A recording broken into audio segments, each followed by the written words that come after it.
Tuvimos un invitado especial, el maestro Omar Arechiga de Alba, en la cual hablamos el desarrollo personal, su historia de cómo creció en el ámbito del comercio exterior y cómo se desarrolló como mandatario de agente aduanal. Estoy seguro que será un episodio muy interesante para ti y sigue todos sus consejos para poder desarrollarte en el ámbito del comercio exterior. Hola, bienvenidos a un nuevo episodio de Empresarios Sin Fronteras. Yo soy Salvador Gallardo y estoy aquí para llevarte a un viaje apasionado a través del vibrante mundo del comercio exterior, las finanzas y el emprendimiento. Desde los secretos mejor guardados del comercio internacional hasta las estrategias financieras que están marcando la pauta. Pero eso no es todo. Aquí, en Empresarios Sin Frontera, estamos comprometidos con tu crecimiento integral. Vamos a equiparte con tips y hacks de algunos de los empresarios más exitosos y visionarios para que puedas elevar tus negocios a niveles estratosféricos. Yo soy Salvador Gallardo. Señores, tengo un invitadazo que prácticamente nos va a sumar mucho en información en temas portuarios, independientemente de temas portuarios, liderazgo y algo que realmente desempeña, que es temas de mandatario en un agente aduanal, que vamos a sacar muchos temas muy importantes. Y me gustaría que me platicaras un poco de ti o nos contaras ahorita cuáles son, que te digas tú, que dieras la presentación, que te presentaras para que los que nos escuchan vean la calidad de persona que está con nosotros. Gracias, Salvador. Gracias a ti, a este podcast que hoy tomas asertivamente la decisión de emprender. La vida está hecha de decisiones y hoy das el gran paso. Gracias. Y por supuesto, con ese nivel de responsabilidad que a lo largo de los años hemos observado, es que estamos aquí. Y bueno, pues te platico quién es Omar Arechiga. Omar Arechiga es una persona que nace en una familia de la ciudad de Guadalajara y que, bueno, con un espíritu y cultura principalmente, pero no únicamente religiosa, con valores espirituales, y que, por supuesto, en su transitar toma la decisión de emprender el estudio de la licenciatura en Comercio Internacional de la Universidad de Guadalajara. Enseguida de ello, también participa en la especialidad de la Universidad del Valle de México en mercados internacionales y asimismo participa en los diplomados de operación aduanera y del comercio exterior. Con el transitar de los años participa en el esfuerzo del comercio exterior en los puertos, aeropuertos y fronteras de México a lo largo de ya casi 3 décadas. Durante ese caminar en el perfeccionamiento del conocimiento, Salvador, tuvimos que formar parte del estudio en 2 importantes maestrías. La primera maestría en México en Comercio y Mercados Internacionales de la Universidad de Guadalajara, por ahí en la década de los 90, que el nivel del comercio internacional no se encontraba tan profesionalizado. Y por supuesto en una etapa 2 participar en la maestría, la primera maestría en un puerto en México, en Derecho Aduanero y Derecho del Comercio Exterior por el Centro Universitario de Estudios Jurídicos. Y bueno, con ese transitar se pudo obtener mención honoris, que es un grado al más alto nivel de la excelencia, a través de un análisis de los valores humanos, el conocimiento y sobre todo el desempeño durante el estudio a lo largo de estas 3 décadas. He tenido que participar en el desarrollo logístico de aduanas de tipo aéreo, de tipo fronterizo y de tipo marítimo, desde antes que se denominara el concepto mandatario aduanal. Es decir, he representado la figura por la década de los 90 cuando se llamaba apoderado de agente aduanal. Claro. Enseguida de ello, recordemos que para la época de los 90, antes de la ley de 1995, el agente aduanal era un bachiller del comercio. En la ley de 1995 adquiere el grado de un profesionista del comercio exterior. Y ahí se empareja con esta figura que nace del mandatario para el año 2003. En los últimos años, en el transcurrir de estos 21 años, he representado como mandatario. Pero fui primero apoderado, luego fui representante de agente aduanal porque así se llamó la figura. Y la tercera y actual vigente, mandatario. Como una de mis actividades prioritarias en el día a día, pero no así mi única actividad. He desempeñado actividades de director general corporativo de un grupo de grandes empresas, ha estado a mi cargo a lo largo de estos años. Y, por supuesto, ahora estoy desempeñando la dirección global de operaciones de la marca internacional logística Goodwin, y con ella hemos construido también liderazgo con el pasar de los años. Perfecto. Fíjate que aquí lo que me llamaría a mí la atención es a Omar Arechiga, ¿cómo entró al tema del comercio exterior? ¿Qué nació el que estuvieras tú en el medio del comercio exterior? El comercio exterior, gracias y gran pregunta, Salvador, para todos los que ven tu podcast, el comercio exterior nace de que se requiere ser líder. Ok. ¿Y por qué? Porque se genera un aspecto de gestión logística constante, de planeación, de anticipación, de un manejo importante de tener esa habilidad para desarrollar apertura a nuevas ideas, a nuevos conocimientos, y al tener esa oportunidad, haces que este órgano mental pueda de alguna manera bajar soluciones y alternativas, o sea, que juegue con el conocimiento.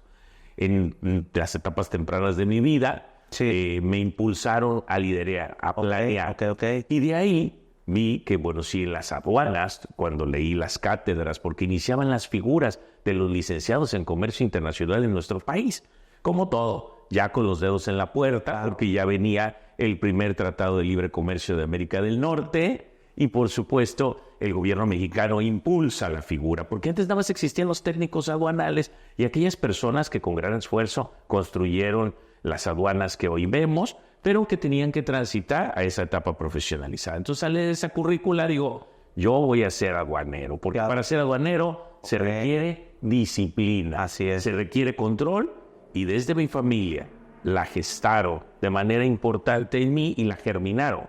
Y por eso hoy aprendí a ser esa alma vieja que de alguna manera quiso ser un señor desde las etapas juveniles. Y por ejemplo el tema de familia que mencionas, ¿quién fue el líder ahí en tu casa o cómo se desarrollaban las actividades? Digo, porque quiero entender que eso viene de un núcleo, de un origen. Sí. ¿Cómo tú lo conjugas, esa parte que nació en ti, el liderazgo? Sí, que probablemente yo soy de la idea de que el liderazgo se nace, en el transcurso se pule, ¿sí? Pero desde tu percepción, ¿cómo formaste ese liderazgo junto con tu familia para que ya en un futuro realmente surgiera un impacto significativo ante ti? Gracias por esa pregunta. Creo que le puede significar mucho a los que debemos aportarles y, si es posible, inspirarlos, ¿verdad? Al final del camino, por supuesto, en la casa hubo, antes de que se denominara el concepto multidisciplina o interdisciplina, ya existía en mi hogar. Okay. Mi madre y mi padre establecieron un balance adecuado de establecer responsabilidades, hacer que éstas valieran y, por supuesto, contribuir en una escala de valor. Cada uno tenía cualidades distintas. Okay. Del lado de mi padre obtuve la parte de la comunicación verbal, las técnicas de comunicación asertiva, toda la parte donde dicen que la palabra instruye, pero el ejemplo arrastra. Claro. Y por supuesto tuve un padre que supo, y al día de hoy, a sus 85 años, sabe comunicar perfectamente. Y con ello pude desarrollar en mí ese ejemplo en múltiples gestiones del día a día, no solo hacia mi persona, hacia el entorno social. Okay. Vivir una familia psicosocial y publirelacionista constante, que estaba abierta al cambio. Y por el lado de mi madre, la importancia de la lectura y el conocimiento. Sí. El perfeccionamiento. Mi mamá, una mujer que al mismo tiempo podía leer el periódico, escuchar la radio, ver la televisión y sostener una conversación al mismo tiempo. No, y hay personas que no pueden mediar todo eso. Hay cuestiones, como tú bien indicabas, que pueden ser innatas. Sí, hay situaciones que la vida nos va entregando ya desde ese ácido ribonucleico y, por supuesto, a través de lo que denominamos el ADN. Pero, por supuesto, habrá otras que las aptitudes casi siempre son innatas, pero a través el adquirir enseñanza, investigación, estudio y nuevos conocimientos, va a permitir que puedas perfeccionar y utilizar el conocimiento en tu mente. Okay. Y eso te va a ayudar a poder ser una mejor persona. Pero, por supuesto, yo he utilizado 4 ejes principales de la filosofía como ejes estructurales de importantes funciones, que es la axiología, la ontología, la epistemología y la teleología. ¿Por qué? Porque para poder ser justo, para poder ser un líder, porque hay muchos estilos de liderazgo, pero al final es el resultado lo que vale. Sí. El que tú digas, no solo soy disciplinado, no solo conozco y perfecciono la técnica, sino además transmito el conocimiento para nuevas generaciones, contribuyo a su desarrollo y a que sus talentos de estas personas no sean atropellados y sigan creciendo con su estilo personal. Entonces, la que nos deja la axiología, pues es el estudio de los valores humanos que todo líder debe de matizar, balancear y analizar, porque juegan en nuestra parte cognitiva. Luego la epistemología nos da la ciencia, la técnica, la razón, parte de la razón. Y luego, por supuesto, nos preside de estas la ontología, que por supuesto es una parte de la metafísica que juega mucho a la parte de la comunicación, la que te decía que heredé de mi señor padre, Claro. La inteligencia emocional, las nuevas plataformas como esta gran plataforma que nos permite comunicar en tiempo real sobre situaciones que puedan ayudar a que siga evolucionando el mundo, y por supuesto la teleología, que llega a situaciones también de la razón, de los motivos que te dan a hacer algo, y la parte de los valores. El conocimiento que registramos en nuestra mente es el límite. Claro.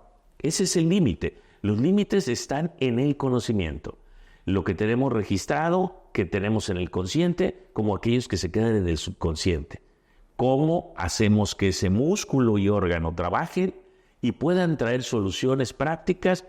Se requiere habilidad y se construye a lo largo de décadas. Perfecto. Entonces, por ejemplo, entonces tú me dices que tu mamá fue el eje principal para que te implementara el liderazgo, y tu papá el tema verbal, para que tú tuvieras un desarrollo de comunicación no nomás en casa, sino que de forma social. Digo, que déjame decirte que no cualquiera trae ese don.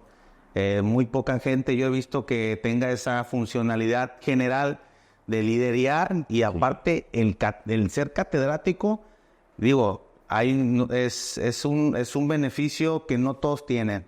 Ahora, cuando tú fuiste, porque tienes buen tiempo ya ahí liderando en la agencia aduanal, cuando tú fuiste, ¿cómo convenciste o cómo fue ese introducción? Exacto. No, más que nada, tu primer trabajo en el comercio, o sea, ¿cómo fue tu ingreso en tu primer trabajo? ¿Cuál fue la conexión que tuviste? ¿Se te dificultó? Hay unos que dicen, mando la solicitud, no me hablaron, o sea, eso es interesante porque al final vemos, como tú mencionas, el éxito ya posterior de, pero realmente hoy en día lo importante es cómo Arechiga hizo ¿qué hiciste, no? Para estar en donde estás, que yo creo que es un tema que realmente sería interesante para todos.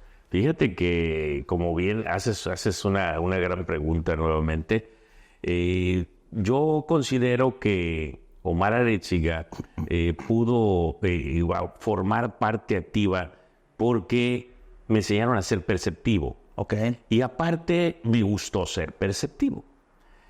Un día, cuando entro a la universidad, uno de mis compañeros comenta y dice, oye, yo nunca he sido un gran estudiante.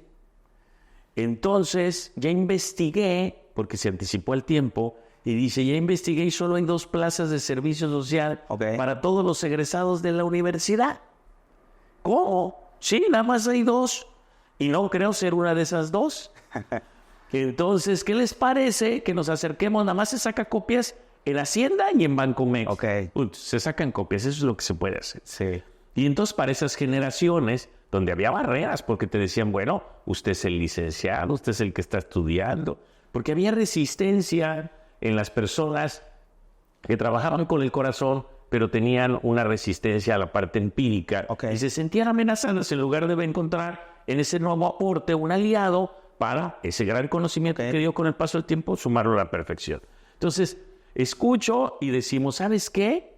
Investigamos en qué se puede practicar. Y entonces tomamos la decisión de crear por primera vez el servicio social constitucional en una aduana como fue la aduana de Guadalajara. Ah, ok. Y entonces de ahí nace que nosotros asistimos y luego dijimos, ¿y quién es el eje? No, pues están los agentes aduanales. Entonces dijimos, ¿sabes qué? Vamos a la Asociación de Agentes Aduanales y presentémonos. Y pidamos la oportunidad de donde estamos a donde podemos estar, claro, no perdemos nada. Y nos trasladamos. ¿Y cuántos tenías ahí? ¿Cuántos tenías? Cuando esa 19 años. 19 años, ok. Entonces, nosotros nos acercamos y dijimos, ¿sabes qué? Pues vamos a ver dónde poder ir planeando a futuro. Fuimos con el director de la escuela y nos dice, sí, pero tienes que conseguir 5 más para que pueda ser por primera vez por adjudicación directa, por tu gestión, pero después van a ser subastadas para las nuevas generaciones. Ah, perfecto. Y entonces, así es como lo logramos. Que después nos enteramos que 2 años después, por ahí la política salió, que se gestionó y se firmó por parte de autoridades universitarias un convenio para servicio social. Cuando ya existía, ¿verdad? Pero bueno, ahí la historia se modifica a veces a intereses. Y entonces llegamos, vamos y entramos al servicio social, dando justamente mi servicio social, porque desarrollamos en los agentes aduanales 5 plazas y en la asociación. Te digo, antes de un México del que hoy muchos conocen. Claro. Antes de un México de los mercados internacionales. Antes de un México de un primer tratado de libre comercio. Oh, mira. Antes de un México donde los profesionistas del comercio internacional ejercieran verdaderamente. Porque la mayoría terminaban y se iban de taxistas, con todo respeto a esa gran actividad. Se iban a las tiendas. No ejercía, ¿no? Ejercían venta comercial o hacer otros productos, pero no comercio internacional. Entonces empezamos. Estoy un día en un desayuno y el destino vino a mí. En un desayuno me escuchan hablando el gerente de una agencia aduanal. Ah, muy bien. Yo decidí, se prestaban 900 horas, cada quien toma la carta de vida que considera. Yo di 2,000 horas de servicio social, porque es quise, Okay, porque fue mi interés. Sí, claro. Pero era el derecho, la obligación, 900. Hoy creo que dar 300, 400, así que no se quejen. Y si llega. Disfrútenlas y construyanlas. Y si llega, ¿no? Y entonces llega el gerente y me escucha y me dice, oye, joven, yo estaba ahí practicando. En la práctica me daban una retribución porque tuve un gran líder y amigo, a quien respeto y admiro, que me dio esa oportunidad de practicar. Ok.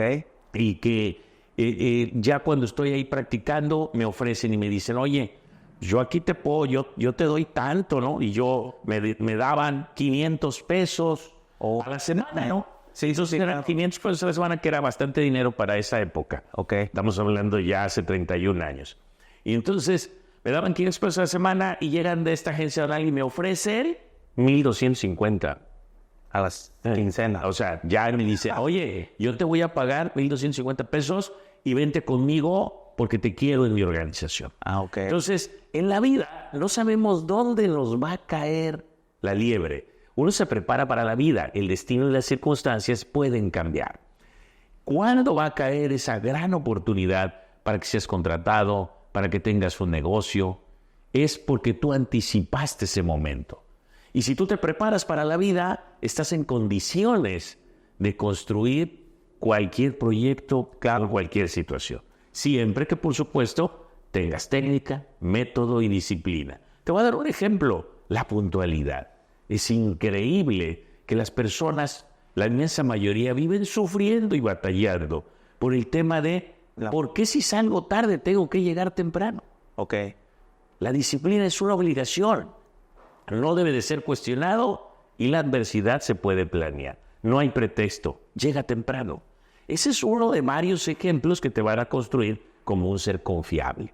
Era un joven y por supuesto eso me permitió que entrara a una agencia aduanal y que me hicieran gerente de esta cuando yo apenas tenía 24 años de edad. Sí, muy joven. Y tenía cerca de casi 40 personas a mi cargo, ¿sí?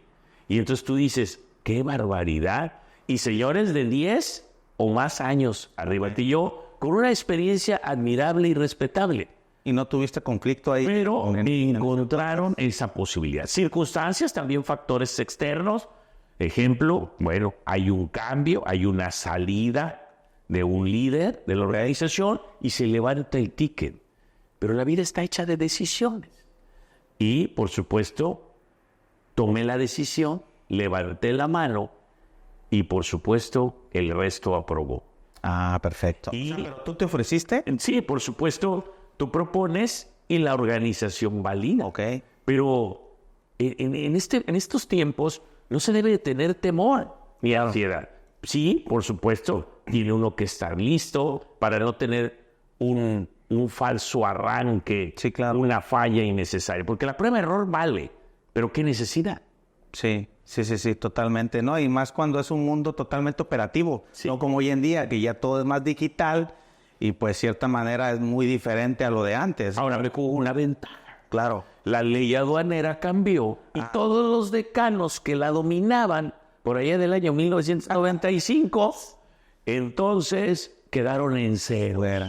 Sí. Y entonces dijimos, ¿qué crees? Entramos, perfeccionamos la ley, adquirimos el conocimiento práctico y ya para cuando terminó la universidad, 3 de mis compañeros universitarios eran mis subalternos. Ah, mira, ok, y ahí es donde ya empezaste a formar tu equipo en la misma agencia. Mira, qué felicidad, digo, no cualquiera tiene esa oportunidad a tan pronta edad, pero de ahí entonces, ¿cuánto tiempo te llevó a hacer el tema del mandatario, en desarrollarte totalmente al 100%? Y más que nada, la confianza, ¿no? Me queda claro que te dieron el voto de confianza, pero al final, para que llegues a ese escalafón, no cualquiera también, y más hoy en día, darte una confianza de ser mandatario.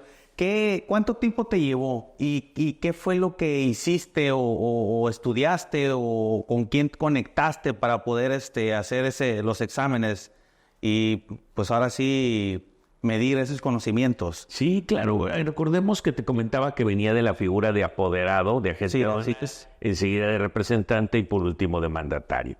¿Qué sucedió? Al principio bastaba la voluntad del agente aduanal para designar ante un fedatario esa competencia de apoderamiento para que en su nombre y representación actuara. De ahí que nacieron grande cantidad de apoderados de agente aduanal, algunos técnicos especializados y académicos, y otros con la praxis y otros con la bendición de Dios. Hubo de todo tipo para esas generaciones. Sí. Lo importante no es ser, sino renovarte antes de morir. Claro. Y cada día mantenerte actualizado y vigente. ¿Qué hicimos? Bueno, cuando ya pasa la figura del representante aduanal, nada más fue un cambio en la ley de concepto de definición de la figura, pero seguía bajo el mismo esquema que bastaba esa praxis, que sí ya tenía conocimientos merciológicos, arancelarios, normativos y legales. Bueno, me permitían ser una persona que en ese momento histórico, tiempo y espacio, tenía un perfil que no era cotidiano en el entorno. Es decir, aquellos que tuvimos el privilegio, tengo grandes amigos de generacionales que nos tocó ser esos pioneros, esos primeros licenciados en comercio internacional que México dio. Y que, por supuesto, que hoy conocemos comercio exterior, aduanas, negocios internacionales, mercadotecnia internacional, que se rompieron de la carrera de comercio internacional. Claro. Al principio era una carrera universal, que era muy robusta, con grandes asignaturas en cantidad, y que decidieron dividirla y fraccionarla para crear ciencias separadas. Pero nosotros tuvimos el privilegio de tener esa atmósfera universal. Y así es que llegamos a la compañía, cuando entra la figura del mandatario, donde la ley aduanera lo regula como un ente que tenía que someterse a normas técnicas de competencia laboral. Una certificación de competencia. Y entonces ya hay un estándar y hay que demostrar el conocimiento de ese estándar. Y luego además pruebas psicotécnicas. Oye, vamos a ver si de veras sí le camina bien el hámster, si de veras es una persona que puede ser manipuladora o no, si es confiable o no. Y por supuesto, antes se practicaba cada año de manera ininterrumpida. Sí era cansado y agotador, porque esos exámenes eran extenuantes. Eran evaluaciones profundas que se establecían de 5 a 9 horas, dependiendo tu capacidad para contestar toda esa cantidad de reactivos. Incluso en un sistema virtualizado practicas un examen previo, calculas una carga en los sistemas que esa autoridad tiene. Hoy el estándar del mandatario está en un proceso de evolución y transición para un mejor perfeccionamiento. Eso es lo que esperamos, ¿verdad? Que no decrezca la figura y que se mantenga, porque hay 3 figuras dentro de quien representa a los importadores en los actos y formalidades del despacho aduanero. El titular, que es el agente aduanal, la figura que tiene la patente, el sujeto del 159 de la ley aduanera, esa persona física que mediante requisitos acreditó y demostró todo el conocimiento para llevar una patente, o el sujeto del 167D, que es la agencia aduanal, esas 2 figuras madre, que está la persona moral, está la persona física. Pero aparte de estas, se desprenden 2 ejes de cintura estructural. El que en funciones, en día a día, en actividad, representa el titular en suplencia por ausencia y o a la par de bajo la responsabilidad del agente aduanal. Suscribe documentos, puede suscribir endosos, cartas de regla, pedimentos aduanales en sus diferentes formatos simplificados o no, partes 2, etc. Este es un solidario del agente aduanal en el ejercicio de su patente. Y por supuesto una figura que en el ejercicio diario no ejerce autoridad y función, pero que está como backup, que es el agente aduanal sustituto. Claro. De igual importancia porque es el que va a dar continuidad de negocio por retiro voluntario o por lo inevitable cuando el agente aduanal trasciende. Pero en funciones es el agente aduanal mandatario los que ejercen la función, no así el agente aduanal sustituto. Sí, ya me estás contestando la pregunta que te iba a comentar de que hoy en día, ¿cómo ves el mandatario, no? Que me dices que la idea es que no encarezca y al contrario, evolucione. Sí. Que hoy en día cómo va cambiado un poquito el esquema del comercio. Pero, ¿cuáles son las responsabilidades del mandatario en un agente aduanal? O sea, ¿cuáles son las responsabilidades que deben de actuar? El agente aduanal en todo momento es un responsable solidario de todos los actos que gestiona en nombre de representación. Cuando tú adquieres y aceptas esa facultad de representar a una persona, asumes responsabilidades que ésta no las abandona. Es decir, ese es un solidario de en los actos que tú lleves a cabo de manera directa. Por supuesto, aquellos actos que tú no controlas, que tú no ejecutas y que no están descansados en tu función directa, porque para eso hay mandos medios, hay jefaturas, supervisiones y personas que tienen actos propios. Pero el agente aduanal representa las veces del titular en la función y por tal va a ser un responsable solidario de la omisión de las contribuciones, la determinación del régimen aduanero, por supuesto, y el cumplimiento en materia de restricciones y regulaciones arancelarias, como lo establece el 54 de la ley. Pero siempre que estos no se desprenda de información falsa o inexacta que le hubieran proporcionado. Entonces esta figura tiene una gran responsabilidad que normalmente empata, pero no necesariamente con que el mandatario sea un director, con que el mandatario sea un gerente, con que el mandatario sea un conocedor de la operación aduanera y logística. Hay veces que es una persona del orden administrativo y que conoce del orden legal y del cumplimiento de la patente en su ejercicio de derechos y obligaciones, pero que no necesariamente se involucran porque puede estar descansada la operación aduanera del día a día en otro adicional. En mi caso particular, dirijo la operación aduanera del grupo, el esfuerzo logístico y, por supuesto, el blindaje de la patente. Ah, perfecto.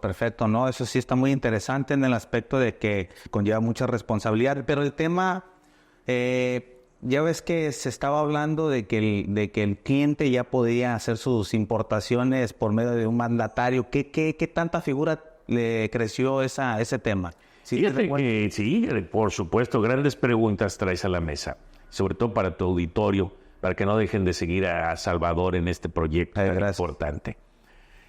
La figura del representante aduanal, así lo denominan.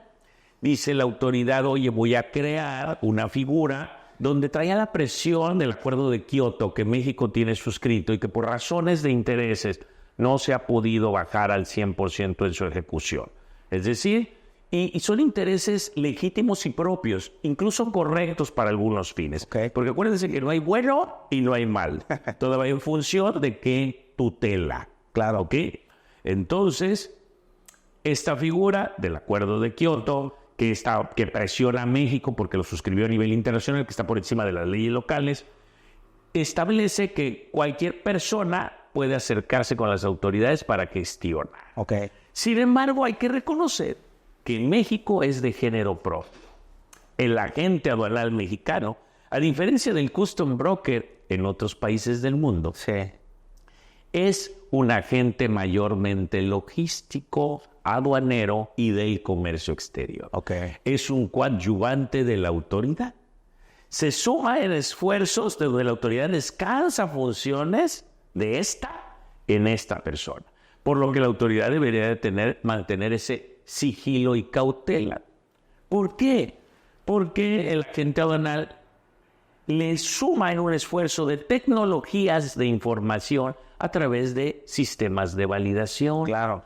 Le gestiona a través de análisis predictivo de datos, infraestructura, departamentos, capital humano comprometido con el esfuerzo de normas, permisos, tramitación, captura, elaboración de pedimentos, tráfico, de normatividad y otros de los esfuerzos que una agencia aduanal puede tener en su estructura. Entonces la autoridad, cuando ya se dio cuenta, dijo, ¿qué cree? Pues se me hace que siempre no va a poder ir tan fácil. Está ahí, normado, sí, pero los requisitos para alcanzar ese ejercicio, Claro. son de un peso importante porque no podía tener un agente aduanal en leyes con derechos, con obligaciones, con causales de extinción y otros. Y a esta nueva figura, dejarla libre como el viento. Claro, claro. No le convenía a la autoridad querer atender contra miles de usuarios que contra un grupo colegiado de capital humano. Okay. Por supuesto, no todos los agentes aduanales, las que se denominan agencias aduanales, que te voy a hacer una precisión. La mayoría de los agentes aduanales creen que tienen una agencia aduanal y tienen una oficina para facilitar el despacho. Okay. Afortunadamente, algunas firmas como la nuestra lo tenemos perfeccionado en nuestro capital humano. La agencia aduanal únicamente le pertenece desde el 2018 a la figura del 167D, que es la agencia aduanal persona moral. Okay. Entonces, aquellos que coloquialmente y a través de los hechos y costumbres se han denominado agencia aduanal, pero obviamente no lo son porque pueden generar confusión al contribuyente. Trabajan para un agente aduanal persona física que ejerce funciones de facilidades del despacho aduanero y que por supuesto constituye sociedades para ese fin. Okay. Entonces, ese es solo un término de concepto que luego arrastramos. Te voy a hacer otra analogía. Es increíble que pases por tu propia aduana y todavía dicen los letreros sistema aleatorio. Es impresionante que la propia autoridad, en muchos de los casos, no cuida esos niveles de fineza. Claro. Porque, es decir, hay que cuidar la forma y el fondo. Se vale profesionalizarse. En ocasiones encuentras y dices, oye, pero ese hace décadas que dejó de existir. Ahora se llama mecanismo de selección automatizada. Ahora es un sistema aduanero parametrizado e inteligente, con análisis predictivo de datos. No es un simple algoritmo. Okay. Entonces, ¿por qué sigues poniendo el letrero que no lo es? Okay. Y entonces lo ves y dices, son de esas cositas que a veces hay distractores, que luego te puedes encontrar en las aduanas un letrero que dice NEC, cuando dejó de ser NEC, el nuevo esquema de empresa certificada, y es OEA. Y así, ¿no? Sí. Pero bueno, a veces uno tiene que ir aprendiendo a navegar, por supuesto, a aportar, no ser indiferente, profesionalizar el esfuerzo, pero poder vivir, ¿no? Porque si no, no caminarías si quisieras buscar el nivel de perfeccionamiento en todo el labón y en todo detalle. Sí, totalmente. Es poco a poco. Sí, poco a poco se van estructurando pues ahora sí la infraestructura que va llevando también Manzanillo, ¿no? Que hoy en día, así como la capacidad que tenemos, es para que ya lo hubieran hecho. Sí. Pero fíjate que aquí me hicieron llegar una pregunta que se me hace interesante a mí también. ¿Qué consejo y recomendaciones darías a las personas interesadas en seguir una carrera como mandatario? Bueno, gran pregunta. ¿Qué recomendación le haría? Sí, digo, porque aquí sería globalizar todo, independientemente el estudio que debe de llevar, ¿no? Primero, aprovecha tu tiempo. Eso es lo primero. Segunda, prepárate, de verdad. Ok. Desarrolla una habilidad constante para adquirir nuevos conocimientos y desarrolla que el órgano mental tuyo pueda tener un espectro cognitivo amplio para resolver algoritmos. Enséñalo, ensáyalo, practícalo, porque la operación aduanera en aduanas de tráfico marítimo, porque hay de mandatarios a mandatarios. Sí, claro, claro. Definitivamente, es decir, las aduanas de tráfico marítimo son de género propio, tienen unas variables logísticas superiores a las del tráfico fronterizo y aéreo, que son de igual importancia, pero que las variables aumentan y se multiplican, por lo que su capacidad de resiliencia, acción y por supuesto, blindaje es que apuntalen cada uno de sus requisitos, que nunca olviden las obligaciones madres por las que les confieren el mandato o por las que quieren adquirir el mandato. Es decir, debe de ser como su legado, su acordeón, su alma mater o su principio fundamental, el ABC de sus derechos, de sus obligaciones. Ser humanos, ser conscientes, usar el temis y el justice, Claro. siempre una balanza, aunque dicen que la justicia es ciega, pero yo creo que ha evolucionado para algunos fines la justicia. Esperamos que en México siga creciendo y aumente el Estado de Derecho y no decrezca. Pero sí le recomendaría nuevamente profesionalización, estudio, recorrer cada paso, no asumir. Ok. Es decir, para poder dar instrucciones, primero hay que saber obedecer para saber mandar o instruir.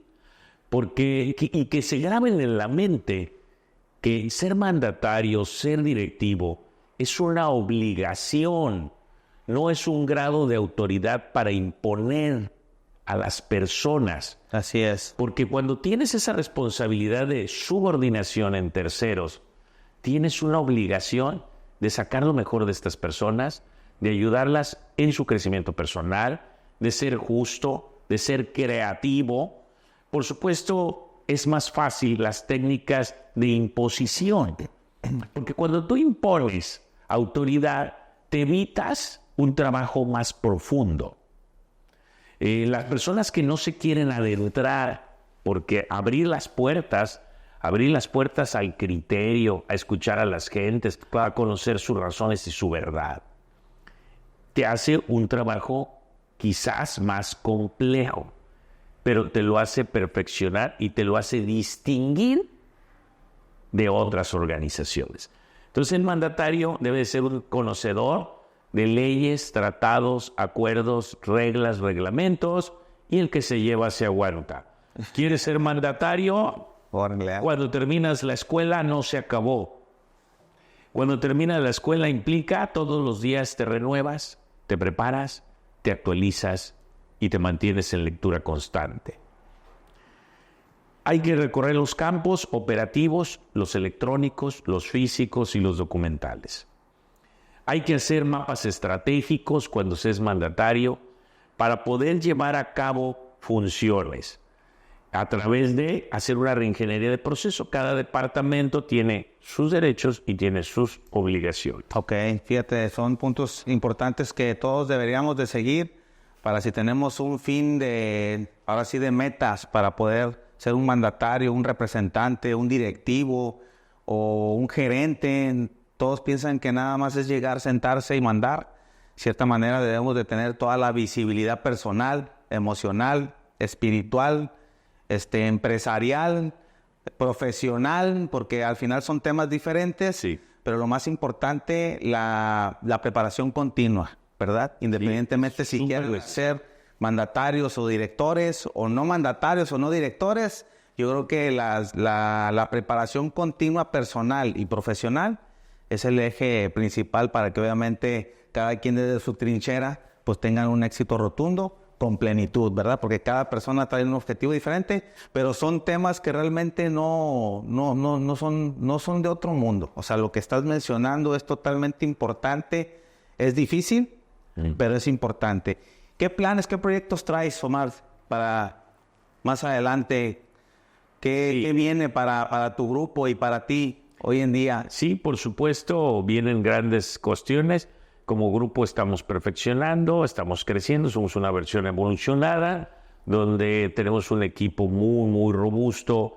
Eso es bien importante. Las organizaciones que tienen cintura organizacional, que tienen una estructura de One Team, pueden llegar a niveles superiores. ¿Por qué? Porque se rompen cegueras de taller. Claro. A veces hay que invertir para poder costear esa infraestructura de grupo que pueda tener un tipo de élite. Perfecto. Ya se llámese riqueza cultural, ideológica, conocimientos, praxis, donde persona, etcétera, etcétera. Entonces todos toman decisiones y se llega a acuerdos. ¿Qué sigue? Bueno, nuevos proyectos, apertura en más oficinas, proyectos que traemos en el AIFA impulsando, proyectos que tenemos en la Franja Fronteriza Norte de importante cuantía y seguir alineando los puertos, aeropuertos y fronteras de México, seguir contribuyendo a la parte de ser uno de los grupos que impulsan el comercio exterior de México. Y por supuesto, a título de Omar Arechiga, ¿qué sigue?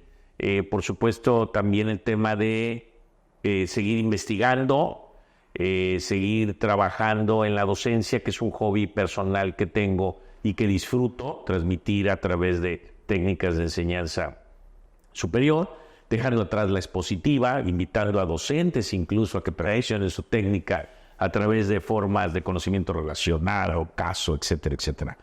Pero, y asegurarnos ser de esos maestros que dicen, yo soy el más estricto, yo soy el más rudo, yo soy el que reprueba a todos. Ahí no sirve el docente. Claro. Ahí es cuántos de todos en la ecuación trajeron como resultado conocimiento, empoderamiento del conocimiento, adentrarse en la piel de las personas.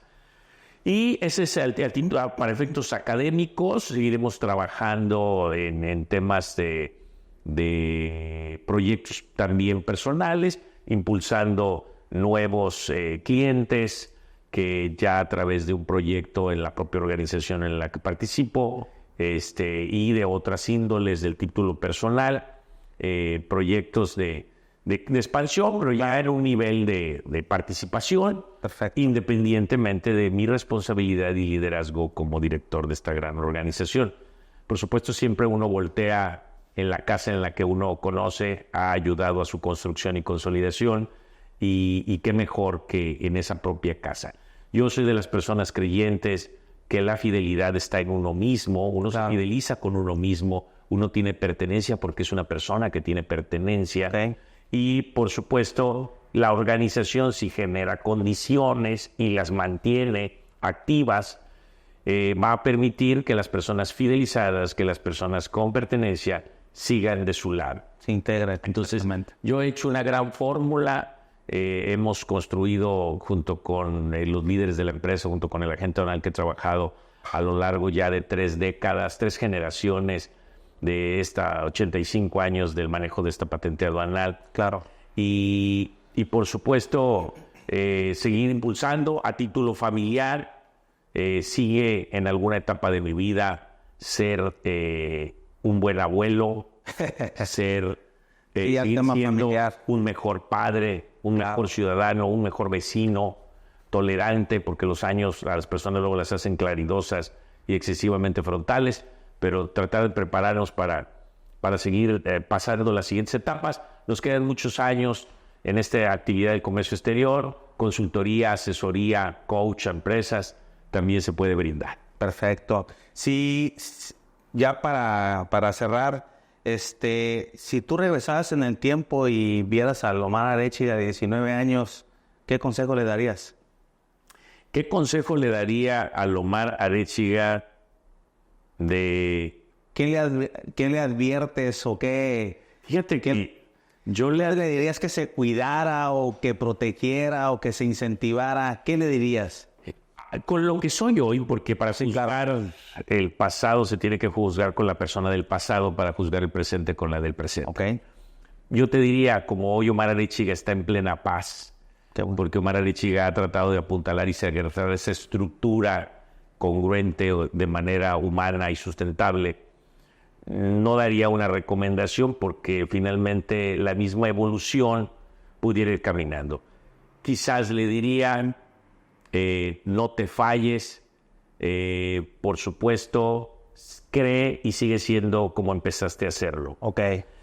Te va a llevar a un buen camino. Perfecto. Y yo creo que sí, a mí me ha traído un buen camino porque, por supuesto, hay diferentes tipos de élites y una de las élites mejor valorada en una nación, en un pueblo, es la aristocracia en el conocimiento. Y por supuesto, tratamos de ser parte y todos los días seguir enseñando y ayudando a más para seguir creciendo. Bien, la verdad es que prácticamente no le recomendaría nada. A lo mejor que no hubiera tenido tanta diversión. Un poquito menos. Sí, ¿verdad? No, pero yo creo que todo es válido. Sí, todo un poco de todo es... Sí, para que nadie te platique, que hagas cosas divertidas, locas, no sé, lo que tengas que hacer, lo hagas y lo disfrutes y jamás te juzgues. Solo ve adelante. Claro. Pues yo te quiero agradecer. Digo, tú tienes mi admiración, mis respetos. Sí. ¿Verdad? Somos amigos, estuvimos en la maestría. He tenido el honor de compartir varios eventos contigo. Y la verdad, pues, siempre te he visto una persona plena, feliz, íntegro, ¿verdad? Siempre ser propositivo a los temas, dar un punto de óptica totalmente diferente, pero siempre avanzando, ¿verdad? Que es, reitero y te lo digo, sí. A pesar de mi corto ahorita alcance que he tenido, ahora sí como directivo de todas las empresas, pero he visto ese empuje de ti que no cualquiera lo tiene y la verdad lo admiro y lo respeto, ¿verdad? Y definitivamente eres un empresario sin frontera. ¿Dónde te pueden contactar? ¿Tienes redes sociales? ¿Cómo pueden saber de ti? Sí, en Facebook estoy como Josué Arechiga y también mi correo electrónico es el empresarial, es omar@goodware.mx, mi correo personal es c.arechiga2013@gmail y por supuesto a través de organismos y asociaciones formo parte de la vicepresidencia de la PROCEMAR, la Asociación de Profesionistas del Comercio Exterior de Manzanillo. Formo parte, por supuesto, de la marca internacional logística Goodware. Estoy como presidente de la Comisión de Puertos de Coparmex y asesor de esta organización empresarial, patronal. Y, por supuesto, como miembro del Comité de Promoción de la Comunidad Portuaria de Manzanillo. Hay formas de localizarnos. El que quiere localizar, localiza. Dejo mi teléfono también. Claro, con gusto también lo es el 314-112-5917, repito, 314-112-5917 y el 314-163-6623, repito, 314-163-6623. Ahí estamos, un consejo, nunca falta, alguna revisión de sus procesos logísticos, aduaneros, cómo tener debido cumplimiento, cómo prepararse en materia de comercio exterior, cursos y capacitaciones, entre otros, estamos a disposición. Perfecto. Te agradezco, Omar, nuevamente por la visita. Muchísimas gracias. Este fue un podcast de Empresarios Sin Fronteras y nos vemos en el siguiente capítulo. ¿Qué te pareció el episodio? Recuerda que puedes seguirnos en todas nuestras redes sociales. Si tienen algún tema que quieran detallar en el programa, favor de comentarlo en los comentarios. Y recuerden, soy Salvador Gallardo, Empresarios Sin Fronteras.